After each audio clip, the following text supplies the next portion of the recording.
தேர்தல் செயல்முறையை எளிதாக்கவும் நம்பகமானதாக மற்றும் வெளிப்படை தன்மையுடனும் மாற்ற இந்திய தேர்தல் ஆணையம் கடந்த 6 மாதங்களில் 28 புதிய முன்னெடுப்புகளை மேற்கொண்டுள்ளது. இந்த முன்னெடுப்புகளானது 6 பகுதிகளாக பிரிக்கப்பட்டுள்ளது.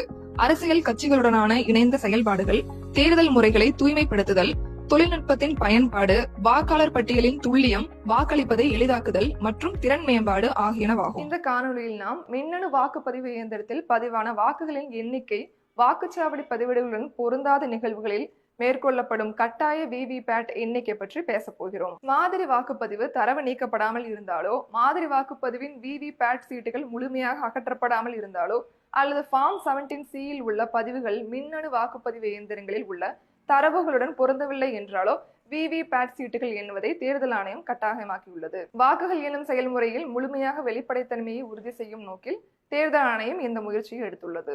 அடுத்த காணொலியில் இந்திய தேர்தல் ஆணையத்தால் மேற்கொள்ளப்பட்டுள்ள பிற முன்னெடுப்புகளை பற்றி காண்போம். இது போன்ற இந்திய தேர்தல் ஆணையம் தொடர்பான மேலும் புதிய தகவல்களுக்கு எங்களது அனைத்து சமூக ஊடக தளங்களை பின்தொடரவும் மற்றும் சப்ஸ்கிரைப் செய்யவும்.